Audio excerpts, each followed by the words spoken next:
Hi all.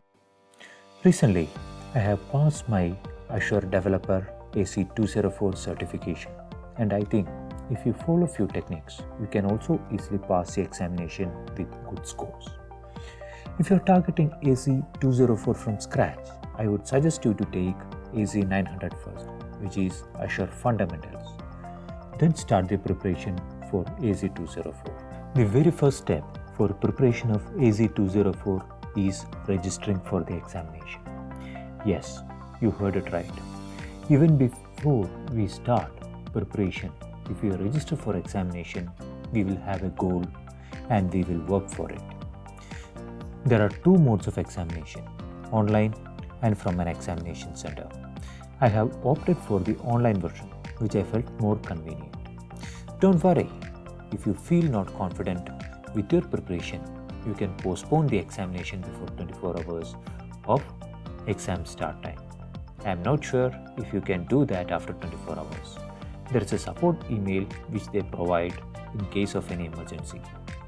Once you register for the examination, you will get few emails about the payment and exam details along with calendar event for the exam.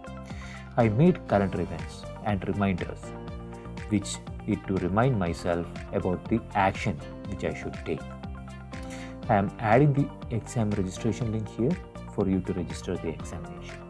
Understanding the topic or syllabus for the exam is very important. Follow the Microsoft AZ204 study guide. As per the market trends and changes in Azure platform, Microsoft updates the syllabus or the assessment pattern.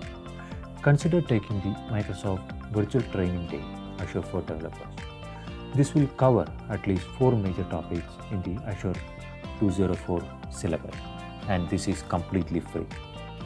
Follow the Microsoft Learn modules for Azure Developer, the official Microsoft documentation of topics which are expected to learn by a developer. One important point to note here, you should not get carried over by the hyperlinks, since the documentation is very vast.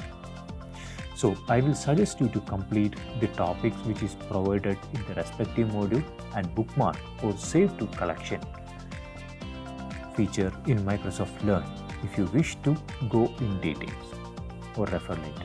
Don't forget to complete the knowledge check after the Learn. In the Learn module, you will also get exercises. This is something which you should not skip.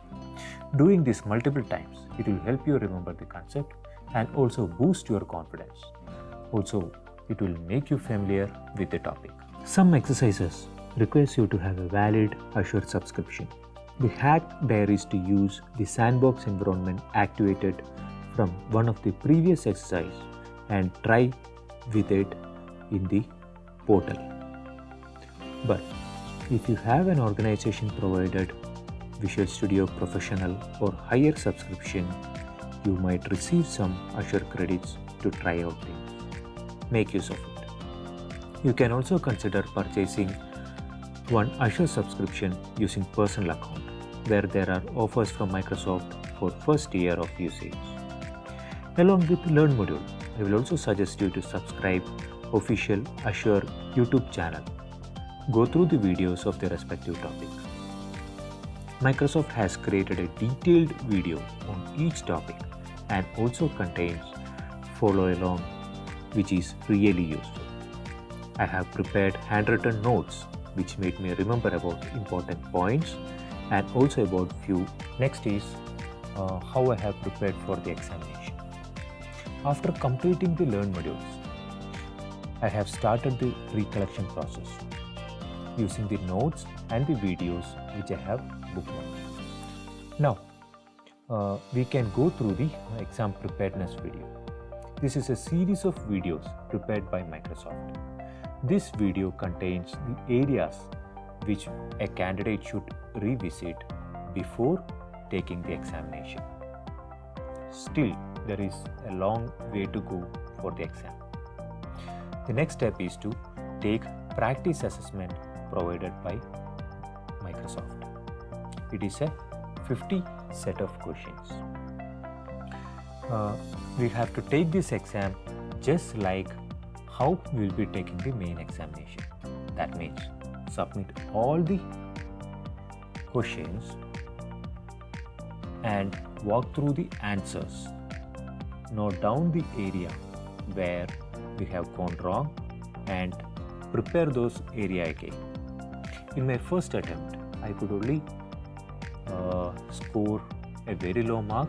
Then I have attempted it multiple times and I was able to get a very good mark in that practice assessment. That really gave me better confidence.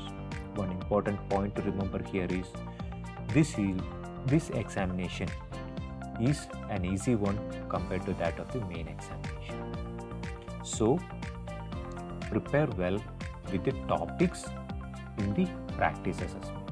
That is really crucial.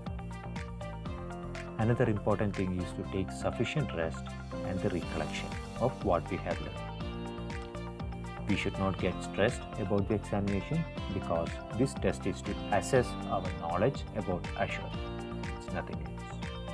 And another important point about this examination is that this exam is to assess the developer's ability to apply what we have learned to solve day-to-day problems. This is an online examination. And remember, there is an invigilator at the other end. So, ensure that you are taking this exam in a proper table and chair. Otherwise, if you switch the position or your computer changes the position, they will warn you and even disconnect the session and will ask you to correct it. Multiple such warnings can cause you to reappear the examination. So, ensure that you have a proper test taking environment. So, all the best for your examination. Enjoy the learning Azure. Thank you.